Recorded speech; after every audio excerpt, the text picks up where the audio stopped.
Welcome back to Monday Sounds. Here we are at Monday Studios with our guest Farrah. Yay. Yeah, can do that. Yeah. Yeah, that sounds okay. And this is Tania. This is Oli. Oli. Ole. Oli. Appreciate you taking the time to come down and have a chat. Yeah. Sometimes, when we've spoken to a couple of other artists about coming down to these podcasts, it's a little bit, not an abstract concept because everyone knows what a podcast is, but the idea and motivation behind it is to just talk to people in this electronic dance community, underground community, however you want to define it, and just find out a little bit more about you, your journey, how you've ended up here, and just a little bit about current affairs in your kind of career and world and life. And do you mind just giving us a little bit of an introduction to yourself, what you're about, what's up, what's going on? Yeah. My name is Farrah, and that's actually my real name, and that's my artist name, so it's easy for you to remember. And I'm a music producer slash artist slash DJ, but honestly, I just call myself like an artist, so it's easier for me to like just explain. But I have been doing music for around like 8 years now, and then I've been like an electronic music producer since like the beginning. So then my journey up until now has just been like me searching for like, oh, who, like what I resonate with the most in terms of like sonic wise and like sound wise, and what I kind of like feel is the most me at that moment. So then that's kind of like how I keep like changing and evolving. And I feel like today, like now, this version of me is basically like numerous of just like reiterations and like changes that kind of changed over time based on life events and everything that like became who I am now. So Okay. then that's how it kind of like explain who I am. Then how Yeah. how would you describe your, I guess, your sound currently sonically? I would kind of describe it as like emotional, dark, and hard hitting at the same time. So then ever since I was young, I've loved drums. So then like I'm actually a drummer. So then like I've played drums since I was young. I've played for like around like 8 years or so. And then I kind of moved on from it because I wanted to go into hip hop choreography because I want to dance.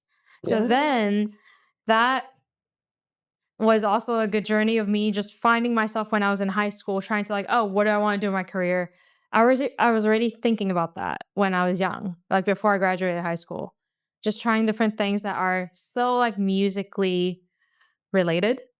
So then after that, went to university in California. Actually, I didn't go to like university here. So then I had a period of time where I had to realize, oh, what do I want to do with my life? You know, like as in, do I want to study something that would be useful in my like later life or something, or could I kind of figure out how to utilize everything that I've known and then become this person who could do all of that? So then during my time during like university, I also still like went to California because I wanted to pursue a hip hop choreographer career. And that was like the golden place for everyone who wants to do that. So then I spent like 3 years just like trying to hone my craft in dancing, and didn't like think about production, didn't think about DJing, didn't think about anything about that. But in the back of my mind, I've always liked drums, but then I didn't want to completely like write it off as in, oh, that's my past. I no longer do that anymore. So then again, towards like the end of college, fast forward, I realized, okay, how can I use all the things that I've liked or that I've been through musically and then combine it all together and make it make sense? Because I realized that I had to either leave and come back here because I'm not a US citizen. So I had to come back here, or like I say that I get a job there, which I didn't get a job there. So then I came back here. And then that was when I realized, okay, now is the time where I need to figure out, okay, am I going to go to do like a corporate job, or am I going to do music? And then selfishly, I told my parents, okay, can you give me like a year where I just hone in my skills in music? And they're like, okay, what do you want to do with that? And then I just basically said, oh, I want to learn how to make music because that's the only way where I could combine my hip hop choreography, like ideas and everything with like drums and just like all of that, combine it into like a canvas, which is music production for me. So then that's where I could utilize everything in my life and then put it there. So that's when I came to the conclusion that I want to be a music producer. And then I told my mom, I was like, selfishly, can you give me a year where I just like don't do anything and like learn and like hone my skills day in and day out by doing music production? And that's what I went for. No way. Yeah. Was And it then easy a conversation with your mom? it was because like at the time they were financially like secure enough for me to do that. Like they didn't need me to immediately like go in the world and like get a full-time job and so on. They were actually really lenient and supportive of me, Oh, that's really sweet. which is great. I'm like, wow, like I'm so surprised, because like again, I would think that like they would think, hey, like you got this career, like this like degree, which is public relations in university. I chose that career because I thought it would be flexible for me to like pivot if I needed to. And they didn't force me or like give me pressure to do that immediately. So I'm kind of thankful for that, because if not, then I wouldn't be here. I wouldn't be like making music. I would probably be like doing a job, like corporate job, not like touching on music. Yeah. So yeah. If you'd have been asked 5 years prior to making that decision, are you interested in being a music producer?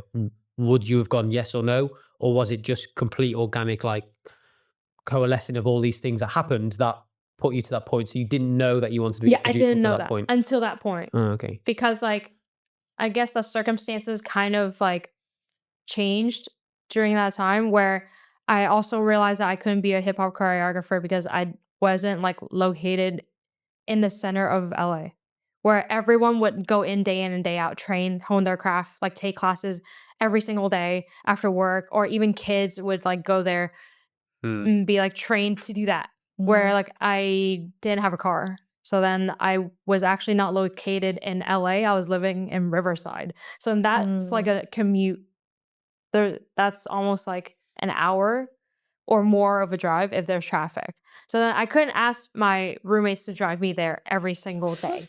It's no way, Yeah. So then I still tried to go to some like camps like during the weekend, as in I would say like, hey, would you be able to like drive me there and I'll pay you gas, and then like I can just stay there for like 3 days and do like a intensive camp. But that was still not enough. Yeah. That was still not enough. I mean, I could like practice on my own in the gym, but that's about it. And I wasn't like evolving at the rate that like I should be if I want to pursue it as a career. And I was like clear. I knew that. Like in deep down, I knew that. But then, But then I still tried. so when you came back and you decided, oh, let's give music production a try and really learn, like day in and day out. Like, what was your typical day like at the time? Oh, I would wake up, watch like something like a YouTube tutorial, and then I'll practice it, and then like use like different hours of my day just to like try different things I've learned from that, and then like mimic it. So then I would spend a lot of time like mimicking what other people are doing like on YouTube, honestly. And then When is this? Sorry, what year will this be? that was like 8 years ago. 8 years. Oh, okay. Wow. Right. Okay. Yeah, that was like 8 years ago. So that was like a long time ago. Yeah. So then like I did that for almost like a year. I like didn't even like socialize that much because I wanted to be really good at it. And then I realized that like, well, my parents like gave me the comfortability and like the freedom to do that, then I'm gonna like capitalize it. And then that's honestly all I did for like an entire year. Oh, that's amazing, Yeah. honestly. Then, like, during that year, did you, like, release any music? Like, were you just full on learning mode? Oh, just learning mode. I wasn't even like focused on putting out music. I was like, I need to get really good at it before I'm comfortable with like listening to my own artwork and not feel critical about it. I think that took around like 3 years in order for me to feel like completely comfortable. So I put my stuff out, and then like I'm confident, and this is tied to my name. Yeah, like the ownership part of it, like I felt okay to do that after like 3 years. But during those like 3 years, like in the beginning 3 years, I still like made stuff, but then I would still send it out to like other people to like listen to, but I didn't really put it out in public. Was there a point in that year when you've gone, yeah, this was the right decision, and I now know my next step is going to be this, which is going to take me to year 2, year 3, year 4? Or were there any points in that where you thought, fuck, what am I doing? I don't know what to do here, and maybe I'm going to have to go down the more traditional career path? Actually, I just kind of like followed the flow, as in like each year there would be something good happening. Like, as in, let's say like on the third year, I finally put out my first single, and then I would do research on like, oh, how do I get media attention, like from online publications and all that. Like, I've done all that research too during those 3 years. So it's not just like me honing my craft. I also like went out of my way to go online and then like figure out like, oh, who's in charge of what, and not just like locally, but like in the US, because like I knew most of my like people who would be talking to me online would be like from the States, and I want to like push it, like push my music there. That was like my mindset when I was like starting. I was like, okay, I don't know anyone here in Hong Kong that like does like music production, so then I have to find elsewhere in order to have like some sort of belonging for like music producers. So then, yeah. How did you find like these, I guess, these pockets of people online? Oh, so then I think that like being on Facebook helped a lot in the beginning. And then later on, people just like stopped using Facebook. So then they pivoted to like Discord servers. So then like I joined like a lot of Discord servers that had like different genres of music with like music producers in it. And then I just like started to talk to honestly random people. And then eventually, like because I kept doing that like on and off like every single day, maybe like during like for an hour or two. And then I'll connect with those people. And then they're also like, oh, I'm a producer from XYZ. I also like want to do this as my career kind of. And then I'm also trying to like hone my craft. So then we're around the same level and like same amount of like years of doing it. So then it was easy to like talk to those people. Where if you were like searching for a person that's like an established artist, chances are like you won't get heard because like they have a busy schedule and so on, you know? So then I was finding people around my level and then just like talking to each of them and then like helping each other. It was kind of like the aspiring music producers, like spend a lot of time learning, but not really like professionally, Not yet. officially yet. Yeah. So then I just found those pockets of people through like Discord servers. The power of the internet. Yes. It's crazy. Yeah.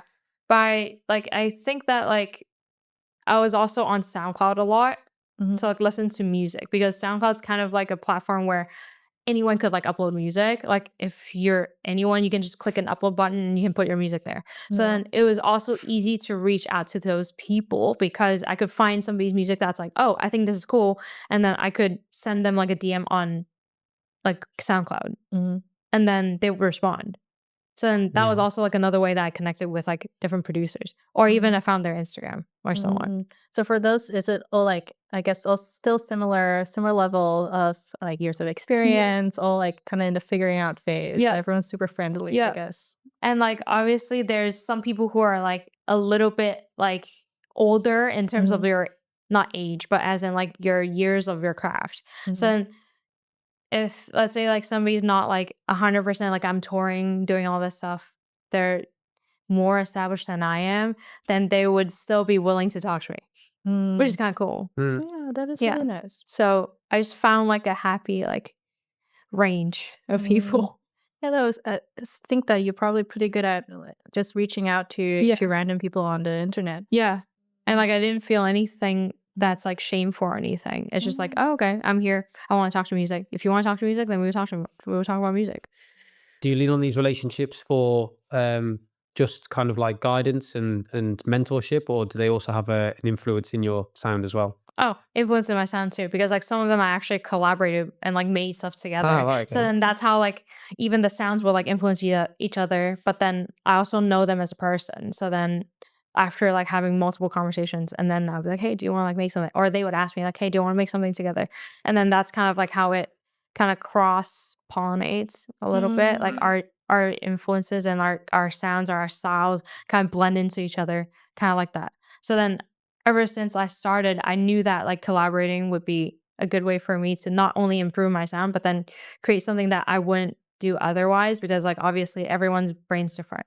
So then I was always open to that. And I feel like that kind of also made it easier for me to figure out what I want to do, like step by step.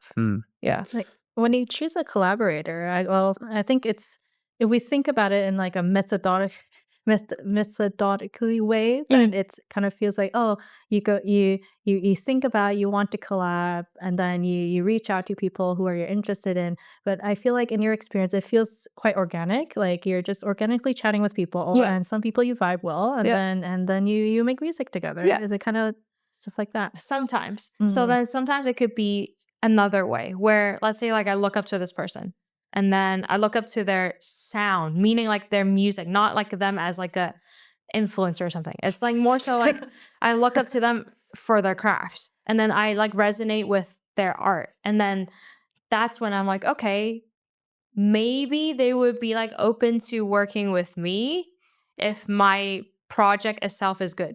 So then if I have something cool to offer that's unique, even people who seem like out of reach are not your friends may be open to it. So then Yeah. I was kind of ambitious with that too. So I tried both, meaning like with friends, yes, but Mhm. also with people who are out of my reach. I think like wait, late last year you did do a really interesting collab. Yeah. Right? Could you share a little bit more about it? Which one? Like it's like quiz time. Which one? I forgot the unfortunately I forgot the song title, but it's with I think with a quite established drum and bass producer, and then you did a big release. Oh, was it like the glitch mob? Yeah, I think so. Yeah. So then like that was like a cool story, but like I can go and talk about like the entire story of how that happened. Yeah, we would Yeah, love do you to. want to? Yeah. Okay. If you So find it then- interesting, we yeah, find it interesting. Yeah, it is too. interesting. Mhm. So okay, so then I've like known of them for a while because they've been like they're a duo. So like the Glitch Mob is a duo from the States, and then they make like breakbeat underground like rave music. So the thing is like I didn't listen to them all the time, but I knew of them. So then I knew like maybe one song from them, and that was like from maybe like I forgot how many years ago. So then for some reason, my friend Jackie, Jay Fong, so then he is a close friend of mine because we've known each other since we both started doing music together. So like I came back from college and then I like messaged him on Facebook and was like, hey, I noticed that you like this sort of music. I kind of like it too. Do you want to like hang out sometime? So then that's how I connected with Jackie. And then him and I, we were like, okay, one day we just like sat down under the bridge in like Kuntong and was like, hey, I'm So Hong here. Kong. Yeah, it's very specific because like I remember it like clearly in my mind. So then I was like, okay, I really want to like do music production. I want to like really take this like really far because I love it so much. I love the craft. I love like everything about it. The process of making music, the process of like releasing music, the process of knowing other people who likes similar music. I love all of it. And then Jackie was like, oh yeah, I really like, because he like was a DJ for a long time. So he was like, okay, I want to start this like event brand called Dark Meadows. Well, no way. So That was like we when started I first started. Yeah, that was like when we like just talked about like our goals and dreams and aspirations of like what we want to do the next 5 years. And then so he was like, yeah, I really like want to like do this thing and establish it in Hong Kong where like people can just like come connect with like just bass music in general, but not like a specific genre. So then like he didn't want to be pigeonholed like me. So then I guess like we kind of resonated like that. Okay, that kind of connects to this Glitch Mob story because eventually the Glitch Mob's member, like one of them, he's actually like originally from Hong Kong. No If way. I didn't get that wrong. Okay, so then That's pure coincidence. yeah, pure coincidence. So then like he came to Hong Kong with obviously his like duo partner. And then they came here and then they were gonna do a tour like in Japan too. So then before they came here, they messaged Jackie and was like, hey, I see that you've been like doing all these like events that are like bass events, underground stuff in Hong Kong. And then we're gonna be here and like a tour. Would it be possible to like do a show together? Oh, sick. So that's all of that happened through just like them discovering what he was doing locally. And then it seemed like it resonated with them. So then obviously, because like Jackie was my friend back then too, so he kind of, I guess like I didn't dig into his brain why he asked me to be part of it. But then he was like, hey Farrah, like, do you just want to like open for them? And then this is like my biggest event like I've ever done. Like I'm pretty much pulling all stops there to like do it because this is like the first international artist that he's ever hosted. Yeah. So then I was like, yeah, of course, like it would be an honor, you know? So then that's when I opened for them. And then I also met the other one, but not the Hong Kong one. So the Hong Kong one's called Ed, and then the other one's called Josh. So then Josh is actually not from Hong Kong. So then we also like had like a dinner before the gig. So we got to like meet each other and like talk about things like just music and life. And then that's when I resonated with Josh, which is the collaborator that I have on my EP. So then we established that connection organically through dinner. And then we talked about music and like how we view art and like how's like touring, how's Hong Kong, whatever, and all of that. So then just kind of not establishing that connection through just like a DM, that kind of made like a strong impression where it felt more of like a friendship. Instead of like, okay, yeah, we only have nothing in common except for this gig. So then I feel like that kind of helped in like establishing that it's not just like a business relationship. And having like a pure business relationship is fine, but then people won't feel as inclined to work on it. So let's say like if I were to work with Tanya in something, we're friends. You know me, I know you, as in like, you know my personality, you know, like, for example, I know like what you want to do in life and all that. You'll be more inclined to like complete it. Same goes for like making music together. If you don't really know that person that well, chances are it might fall through because they're not as inclined to like finish it because they don't root for you truly. Yeah. Do you know what I mean? So then like basically I think that kind of like solidified like what happened later. No, that's super fair. I think like, well, one thing that I realized when I was kind of just got into the underground music scene in Hong Kong is kind of realized a lot of DJs actually don't really know each other. They might play together in the same night. But these like artist dinners, I think it's more common when an international artist comes because there's like this bonus part of like, oh, Hong Kong tourism. I think all the promoters do it really well. All the promoters are like, oh my god, like this amazing artist coming through. We gotta show them like the coolest spot, like the coolest bar, restaurant, whatever before the gig. But somehow I think when there's no international artists involved, sometimes the dinner is missed. Frequently there's no dinner. People just come in and out for a gig, leave, and that probably is like one of the reasons why in Hong Kong like there's maybe not enough collaboration or people like really working together or something because these organic, more genuine connections when they're formed, like magical things happen. Like a very cool collab down the line. It's not that you're planning for it. But it just will happen when you can just genuinely connect with someone.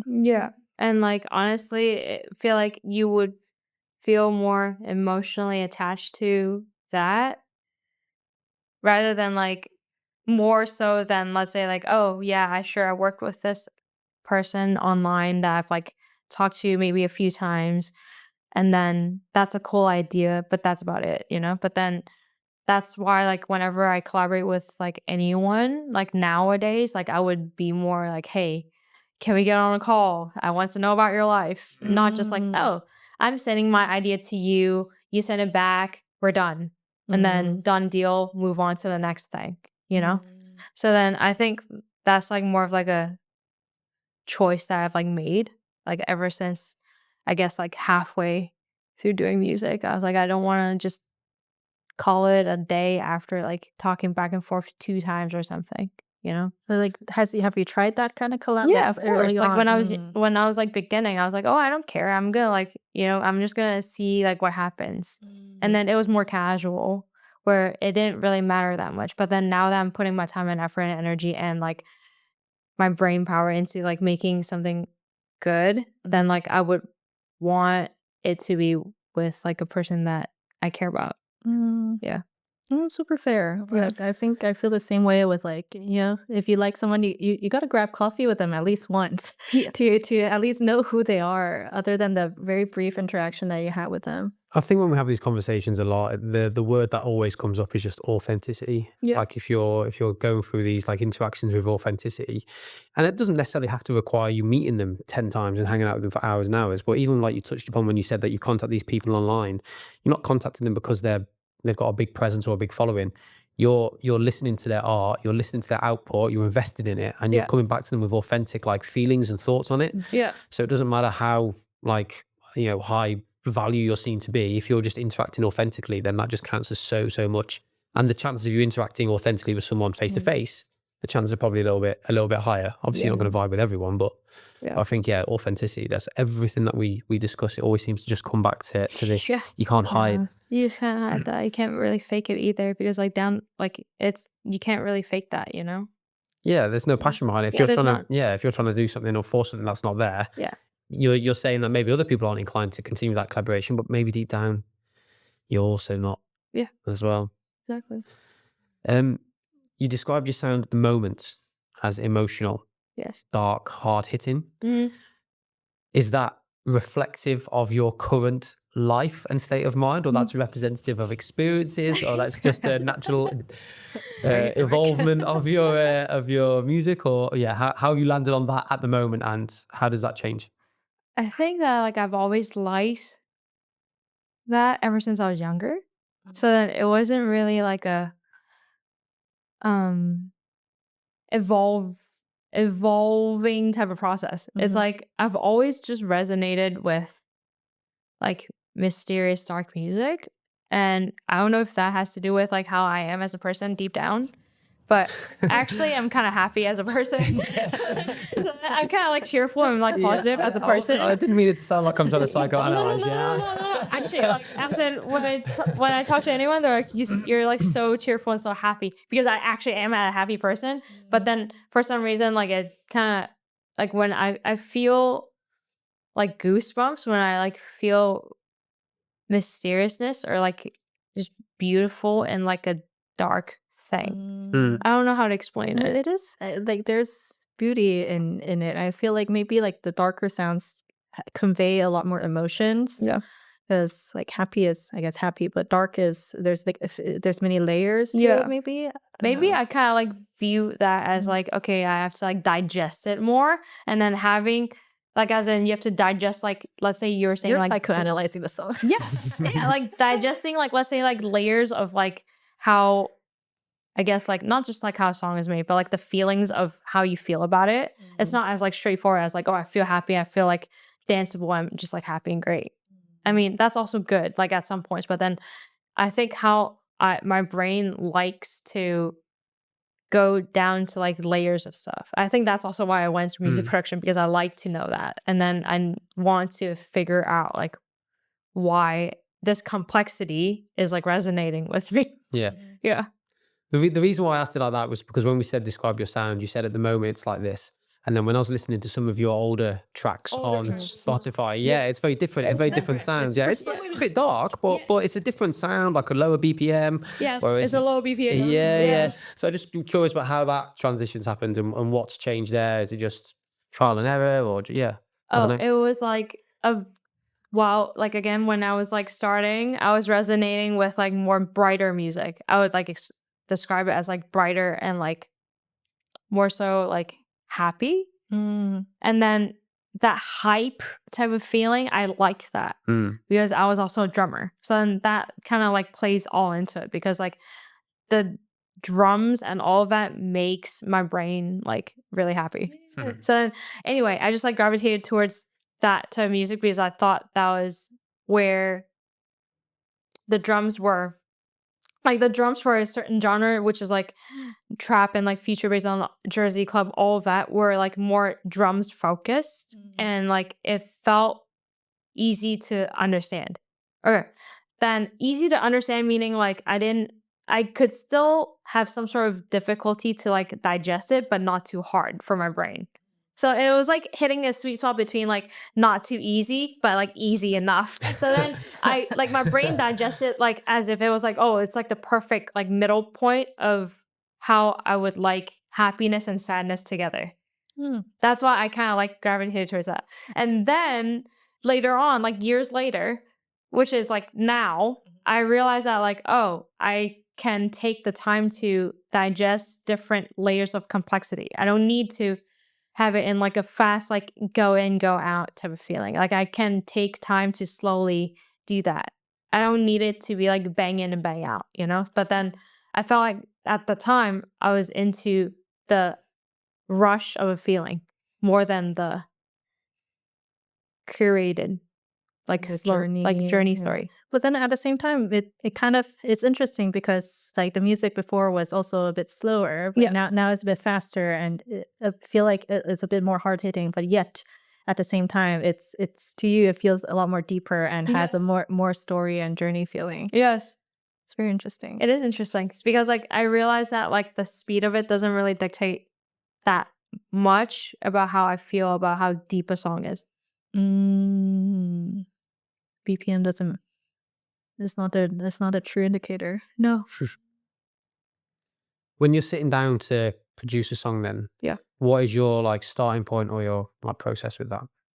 I have to think sometimes, but sometimes I don't think. Hmm.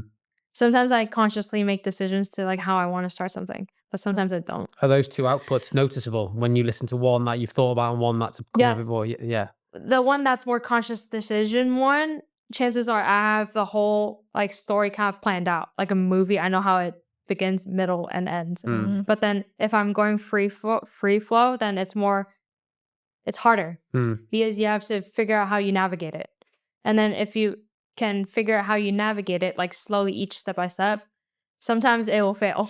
Sometimes it like amounts to nothing. Yeah. And then amounting to nothing is okay. So then I realized that like if it amounts to nothing, it's okay. As in like it doesn't have to have like a full story for it to be okay. And I kind of accepted that like since I was like a long time ago. So again, that I wouldn't even like consider it as like a failed experiment, but it's just more so like, oh, I tried this, I wanted to attempt this, and then it didn't go to a place. It didn't have a destination. But then like the planned one would have like a clear like roadmap. Yeah. Yeah.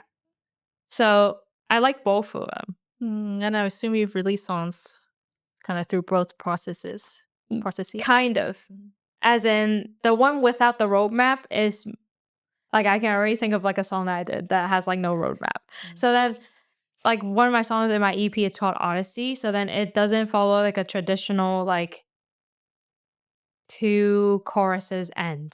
So then it's just like one like intro and then like one chorus and then it just like ends. Because I didn't have like a roadmap. Like I didn't think about what I'm going to do for the second part. I literally just like wrote an ending and that's it. And I'm like, okay, I'm done. I basically like said what I needed to say for my music idea. And then it felt like a suitable ending. I'm done. I didn't try to force it like, oh, should I, like, oh, make a second part in order to feel it's complete. It felt complete to me, so it was complete. That's it. Yeah, that sounds really good. Thank you. I like it. Hopefully, when the podcast is out, it will be playing in the background. Yeah. It's interesting to hear like the different processes of it. And like in my head, it almost seems like when you're doing the one without the roadmap, it's almost a way of like letting go of some of the things in your head or emotions. And then once it's out there, then you've got more real estate in your mind to focus on the next creative process. Perhaps. Yeah. I don't know, that's how I interpret it in my head. But is that the case? You feel like a weight lifted almost, like, wow, I've got that out. I've interpreted that through my music or my art. Now I can move on to the next thing. Yeah. I mean, like, chances are for people who like make music, they would either like work on one idea for I don't know, X amount of days, weeks, months. And then after that, they're like, okay, I can finally do something else. But then my process kind of changes because I know that I can't just like do one thing for the entire month. Because my brain needs like some sort of like stimulation and just like change. So then it's not the same. I'm not listening to the same thing over and over again. So then I kind of like tried multiple ways to trick my brain into not feeling bored. Yeah. Yeah. Like I've found so many different ways to like not be stuck. Like to just like trick it. And then I'm like, oh, you thought you were like stuck doing this idea. Oh, what about this? Have you tried that? Yeah. Have you tried this? Which is like, my brain makes like either it's like I'm making like an original or I make a remix of something. If I make an original, that might take a longer time because I need to make every single thing, like every single layer and like carefully kind of like roadmap it. Remixes, they have a roadmap for you. So then all you need to do is just like make your idea like underneath it kind of. It has a roadmap so you don't have to create a roadmap for you. It's like fun. It's like it's laid out. So then like all you need to do is just like make your parts, put it, and then like rearrange stuff. So then it sounds like a new idea. It's like fresh idea, but not like, completely the same. Mm-hmm. So then my brain would try to work on the original song that's like 100% me, get stuck. I'm gonna switch my brain. I'm gonna like do remix mode. And then I have a roadmap, so suddenly I'm not stuck again. Because I have a roadmap, I can like do stuff. And then once that's done, I'm gonna go back to the original. And then, I'm not stuck again. That's kind of like me tricking my brain, thinking that like there's no such thing as being stuck. Did you have a similar process to that with your drumming and with your dance choreography? Or was that a very Yes, different? because I tried different styles of like different styles of like dancing to like figure out like what I wanted to hone into. And then I tried all sorts of stuff. I tried like jazz, I tried like break dancing, I tried like hip hop, I tried like popping and all that stuff. Like every single style I tried it. Except for like ballerina. Yeah. Probably. But yes. So that creative process has been honed way before you started the music production. Yeah, without me noticing it. Yeah. Like I'm noticing it now because you're bringing it up actually. Oh, okay. Yeah. Like I didn't notice that like my brain would already try to do that in order for it to not get like too deep into one thing and then stuck. So yeah, that's how like I've been approaching like making music too. Nice. And earlier you also mentioned that like when you joined all these Discord servers, there's you didn't really care about the genre. You're just let's just find other cool producers, see what they're doing. So would you say like I guess you also tried when you're learning, you also tried multiple like very like different genres. I tried all of them. A lot. Like a lot. Like I tried everything almost. But like probably with like some exceptions. Maybe I forgot some. But yeah, I tried like every drum pattern possible. Every drum pattern for every genre possible. And every different types of BPMs, like playing different, like let's say like in like a 120 BPM, I would make like a, I don't know, hip hop song or like a Jersey club song. Like, but it would be like unconventional if you were to do that genre. But then I've tried it all to see what works, what doesn't. No, that's super fair. I think like genres are just I guess labels that we add onto music anyway. So in the end, like music is easy. music. You just it's pretty cool to hear that you like, basically you're exhausted at least as most as you could at the time and just see what resonates the most with you. And right now it's the emo, deep, dark hitting sound. Basically. If music production is kind of like the focal point of what you're doing now, how do you feel about like live performances and performing, and what kind of events and venues do you like really thrive on doing, or is that just not really a priority at the moment? Are you talking about live performances as in like with how so? As in, so if you're DJing, whether or not that's your own original music or others, like, is that something that you still love to do? Oh, I love to do it. Yeah, okay. Yeah, I love to do it. And what kind of venues and events do you really buzz off? What ones are you sort of less inclined to pursue? I realize that like the environment that it thrives off is an intimate like space. Like pretty much like every single time when Jackie would ask me to play at Social Room, it's like a good energy because like they're open to different types of genres because of how he branded his thing. So then people who go there are more likely to be open to anything that's just dark, basically. Yeah. So then since they already have the mindset of or like the pre-notion of going into and being like, oh, just like take me whatever, then it matches with my vibe because sometimes I could play not just one genre that's like dark or whatever. It could be multiple things that kind of like make into one thing. So I realized that the audience of having that like preconceived notion of what they're getting into would make it better for me too because I know they're open to it. Then if I know they're open to it, then I feel like I have the freedom to do it. Do you have a particular like genre that you're leaning to typically for your sets, and or will you plan them like extensively beforehand, or will you just again?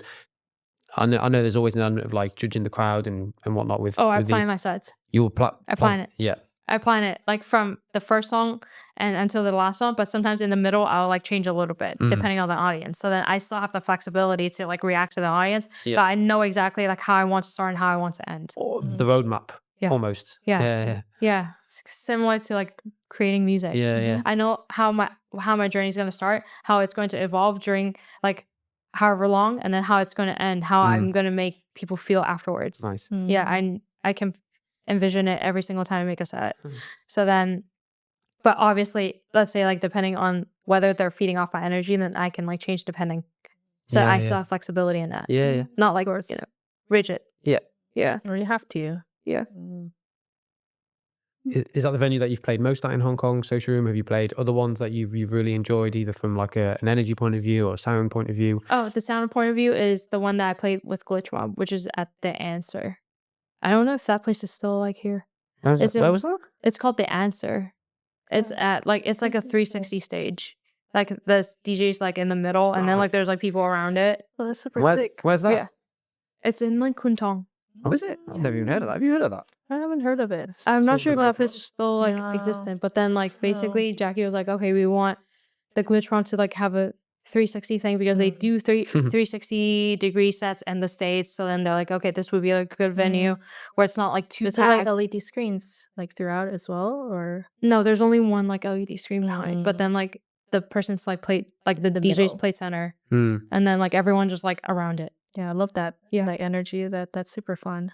Yeah, I feel like that would only work though if it's like a big event. If it's like an empty event, then it wouldn't work. No, it'd be super awkward. It would just be awkward because there's like so People talking about and then there's just like so much space, and you're people walking through with their drinks chime. yeah. So then I feel like that would only work if it's like a few hundred capacity event. Yeah. Yeah. Which is like, I guess, tricky, you know, because like not every event in Hong Kong is going to be like a few hundred capacity. Yeah. Yeah. We did one event before where, like, we were trying to like put the DJ in the middle. but Yeah. then people are just too shy to go behind the DJ sometimes, and there's people still like to congregate in front of the DJ. Yeah. We really need like a packed room. Yeah. Like, there's no choice but to be Yeah. there, and people are less self-conscious as well, Yeah. probably. Yeah, because you also, in the quieter events as well, you also get the people with like the main character syndrome who are like, right, I'm going to be on the camera next to the DJ. And like, no, this is not what it's about. Tanya was telling me before that you've made a very conscious decision as a producer and an artist to base yourself in Hong Kong.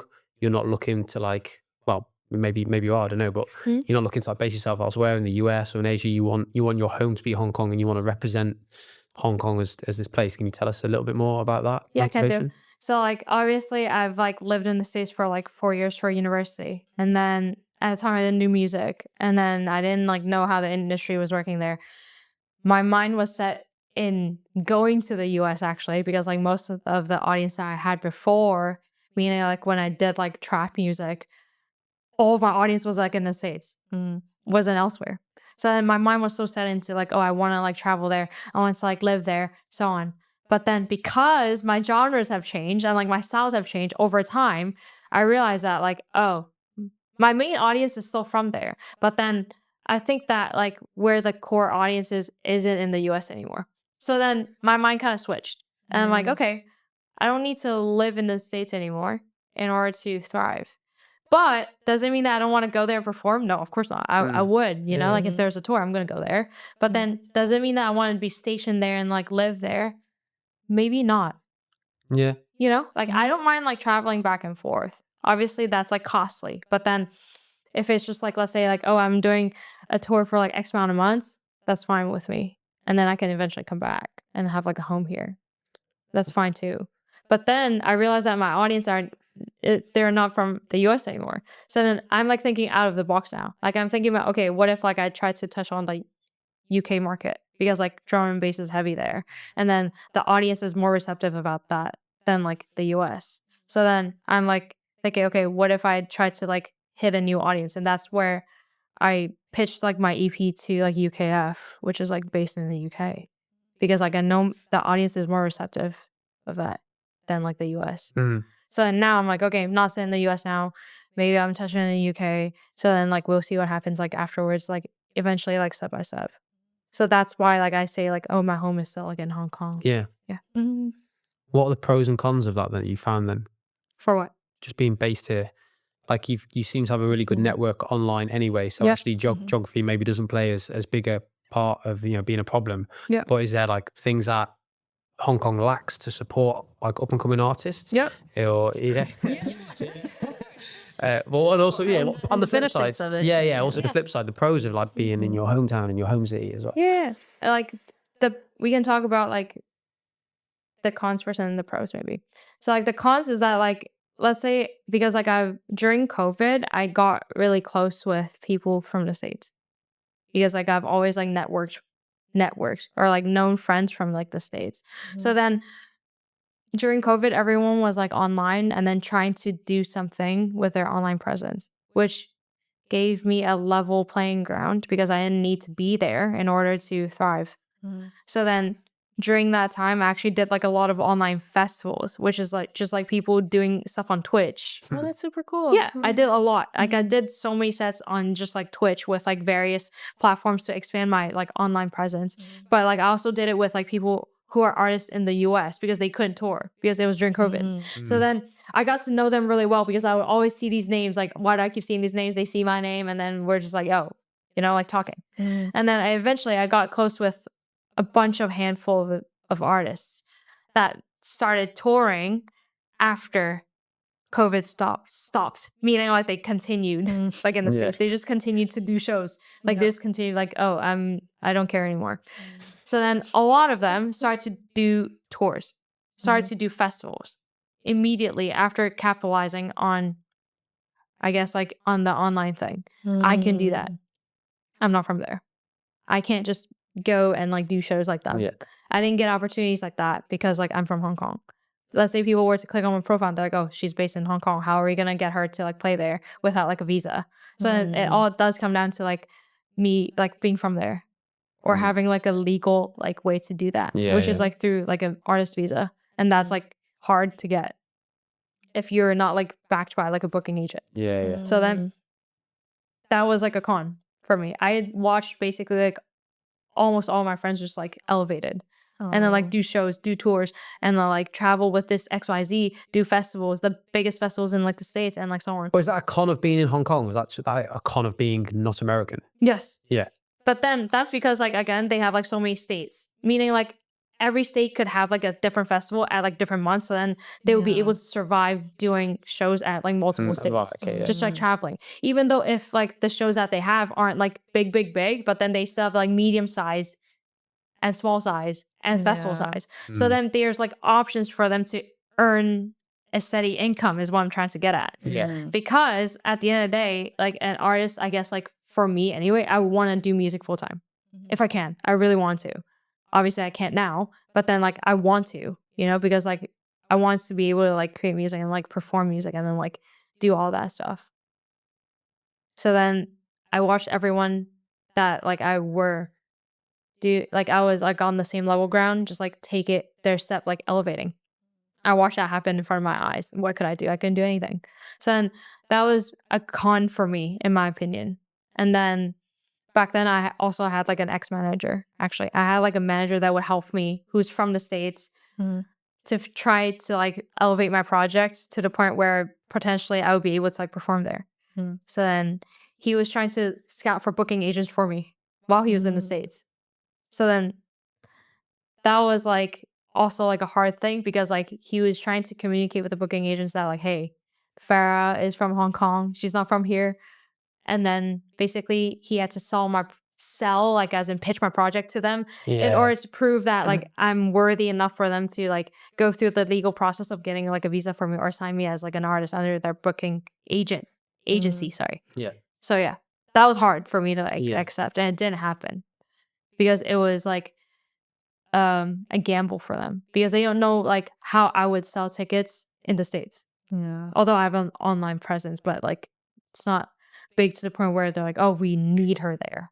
So then that was like hard for me to accept. And then I just had to like, okay, go back to like what I'm good at and then just like keep honing my music until I can like release music with like different platforms and like build momentum like that.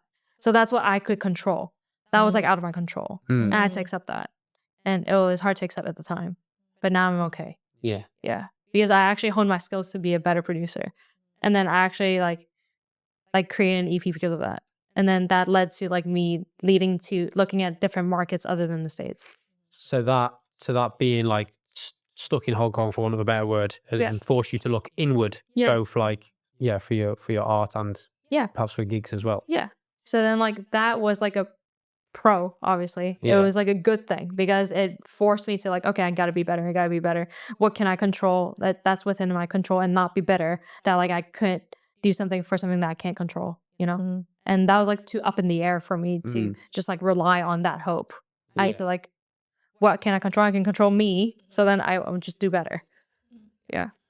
If you look at like the area of Asia that we live in though as well, Yeah. and you look at the travel availability of what it's like in the States Yeah. as a continent, and people Yeah. will travel East Coast to West Coast, takes however many hours. Right. With Hong Kong being in close proximity to the likes of Taipei, Manila, Singapore, Jakarta, Bangkok, Yeah.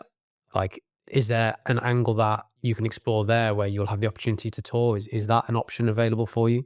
Yeah. I've been like researching actually like for Japan, like Japan, gigs, because I actually know like producers, again, like my online friends who are like from Japan. Like I actually got to know some of them like who are from there. And then I was like trying to coordinate something so then maybe eventually I can like do some shows there. And then because like they're also like not as strict for the visa stuff. So then they like don't.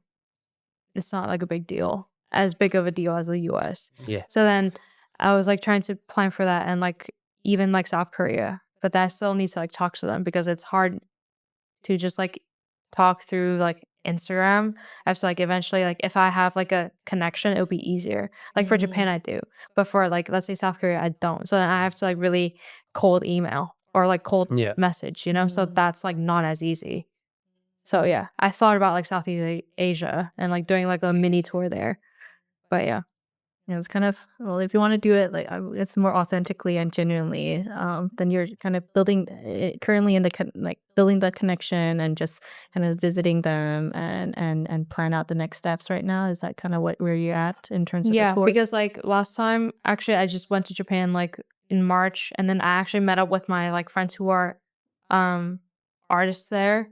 So then like I've been like talking to them like on and off about like, hey, is it possible for me to like do a show here eventually? And then like last time it didn't happen, but then like hopefully next time I can like still like plan for something to like happen, because like I have the connection, but it's just like more so like, oh, I need to talk to like these people. And like figure out like who's the promoter, who's like who are the people that like runs the actual stuff, like the gigs. But because like my friends are just artists, so like they just play there. You know, they may know some of the promoters, but then like I still need to like talk to them about like who are the promoters there that I could talk to.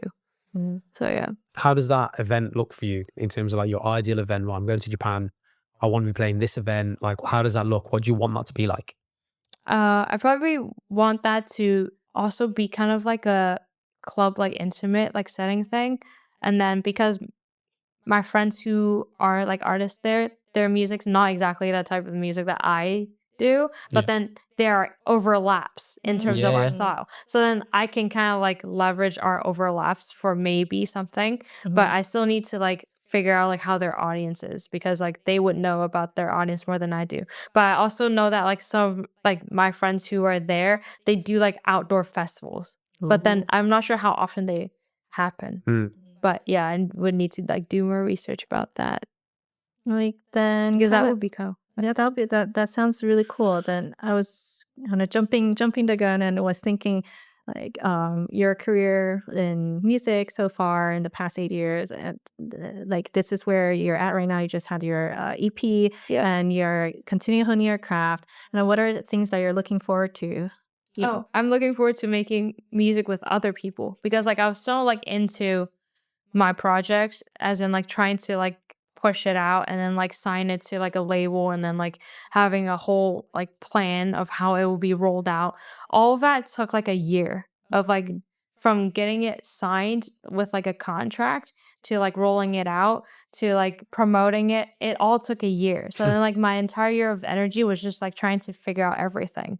And then while like doing that, I was also like working on extra stuff that's like besides that project. So then I was like focusing also like on other things that are already like kind of out of my control, because like it was between me and the label communicating to see like which day are we gonna like push it out. Oh, it could push back, and then like, oh, how are we gonna roll out the singles? How are we going to like promote the thing to have like maximize impact, and then all that stuff. So then that took like a whole year to figure out, because like they also had a schedule, so it wasn't just like they're only going to push my project out. There's like other artists that are like also in their schedule. Yeah. So then I knew that like it wouldn't be like once I sign it, it's not gonna come out within like the next month. It doesn't work like that because they have a whole schedule of like different artists. Like each month they are gonna like do a project or something. Wow. So like the EP was essentially created more than a year ago, and then it just talking and talking. Yeah, and then figuring out like when's the actual day that's gonna come out, and then that went like a lot of back and forth. Yeah. Do you have anything else in the pipeline at the moment for that then? Or is it like you work on that and your energy goes to that, and then once that finishes, you can open up a new pipeline, or do you have stuff along the way? I do have stuff along, but then like now I feel like I'm more open to like do other stuff, which is like me just still like trying to collaborate with different people to explore how our like sounds could overlap and like our styles could overlap, because that's still like I think I would only want to do my next project like an EP or like an album if my mind's set into doing it. So I don't want to do it just because like I've done one that well, I'm gonna do another one. I need to be like, oh, I really want to do this. I have like a clear roadmap for me to do it. But if I don't, then like I don't want to do it. Is there something specific that you're looking for while like trying out different collaborations? Yeah. Like, what is the thing that you're looking for? I'm looking for stuff that I haven't done before. So like, let's say I've done, let's say like with people who are this style, then I probably would try to do some other style. So like for the various ones I've done in my EP, it's like one I did with like the glitch mob person, and then the other few like there's three more, and then all of them are different in their ways because like each of them have a different style. So then because like I've done that, then I'm gonna do something that's not similar to that, if that makes sense. Just exploring different styles and see how your style would can like elevate mesh, would mesh with like that, you know?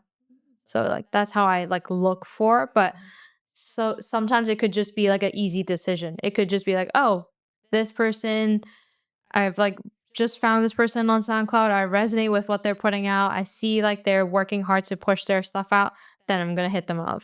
Sometimes it could be that simple. Sometimes it's not like a deep thought, you know? Yeah. So it's kind of like, I guess it's still kind of free flow. Like you're in this like exploring different sounds, exploring different artists and trying out different collaborations and see where we go from there. Yeah. Or some of them are my friends who I've known for a while, but like we just never really got to it. So then like now I'm also like working with like, I'm trying to work with my friends who I've like known for a while, as in like online actually. And then we got close because we watched like anime. So then now I'm like basically like, oh, I really want to work with him. So then it's like that didn't open up while I was doing my EP because I was like, okay, I was trying to figure that out. And then he was also trying to sort his life out. And then now both of us are like, okay, let's do that now. So then, nice. Yeah. And is there something that I guess in Hong Kong that, well, is lacking that you think, well, how can we all help you be more successful? I think it's just more so like the consistency of like collaborating with each other. Yeah. Like having more structure, have more people just come together and try to collaborate with each other. Like, I have to think about that question. No worries. I was just curious. But again, I think at least online, you have a lot of really good connections and there's a lot of projects going on already. So that's really good.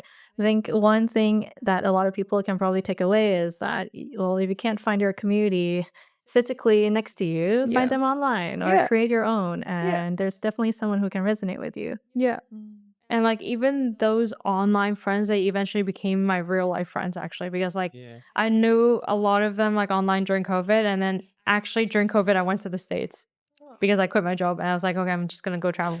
And then I went to the States and I actually met them in real life. I actually stayed at my friend's place, who like different friends' places and on their couches, but I've only known them online. And then like, no, I got you. And then it wasn't like sketchy or anything because like we've like talked before, you know, like we've talked like on You didn't get FaceTime. catfished with friends. Yeah, catfish. Like thank goodness, like they're not weird, you know, like they're not like weirdos in real life. Genuine. It was genuine. So that it wasn't like weird. So then it lead them to dating apps. I know it's like better than dating. So yeah, it was just cool because like I would be like talking to them like on FaceTime beforehand. So then I knew about like their life and I know like how they speak, you know, it's not just like through like text message. I'm like, oh, I'm gonna come. Can you like, you know, but like I actually like know them a little bit more than although I haven't like met them in real life. So then it translated from like online friends to like real life friends that they actually like took care of me while I was there. Yeah, that's super sweet. Yeah. I have similar experiences in the US. I feel like it's a special thing about the US. Yeah. It's like there's a lot of things to hate on in the US, but a lot of people are really nice and open and they're open to making friends, which is quite nice. I think with stuff like that as well is if you do have a like non-in-person like friendship or relationship with someone, like your relationship with them is developed around talking and communicating. So you probably know quite a lot about these people's lives. So when you do go meet them, you know what's going on. Whereas in real life, you might have friends who are really good friends, but you don't see them for 2 or 3 months and you're like, what's going on with you? I have no idea what's going on in your life. So you're quite disconnected that way. So I can imagine you can build up quite a good rapport and quite a good like strong bond with these people. Yeah, because it's intentional. Because I'd be like, hey, do you want it's like very intentional. It's like, hey, do you want to like catch up on a call and on this day at this time? And then I would have these like scheduled meetings on my calendar, like, oh, I'm gonna catch up with this person at maybe like 9 p.m. at night. Yeah. So then it's very intentional. We're both like intentional, and then it kind of makes it like, oh, you want to like bond. Yeah, you got something to say. You want to, you got something to say to each other. Yeah. That's super interesting. Yeah.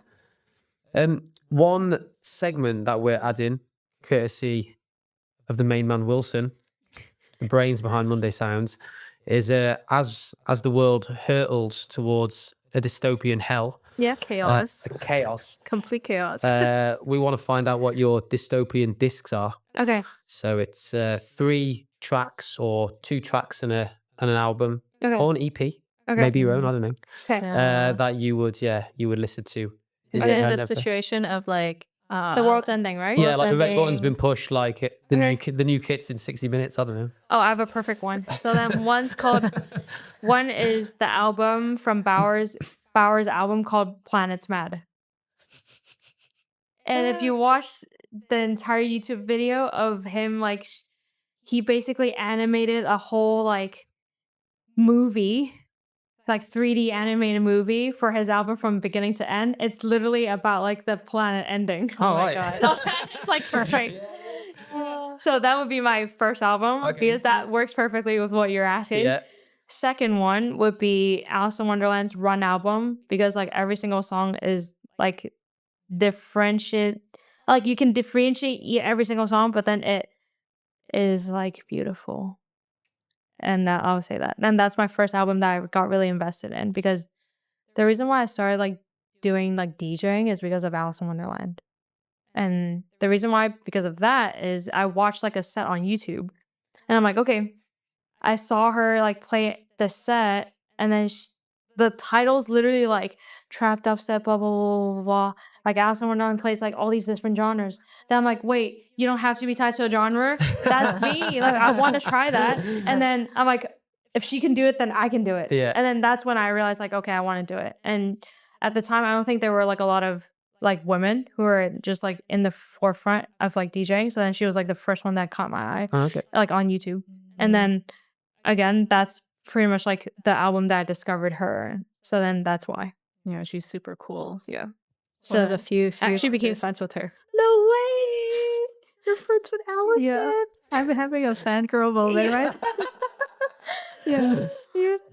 How did you meet Alice in Wonderland? Well, I actually didn't meet her, but then like pretty much she's like she always sees that I would like comment on her stuff and like once I saw her play a set in San Francisco in real life, I was like, okay, this is the person that I've like watched for so long and then I finally get to see her and then it was like a cool moment and then I posted her on my story and then she like replied and she's like, oh, I always see you like supporting me. And then we had a full-blown conversation.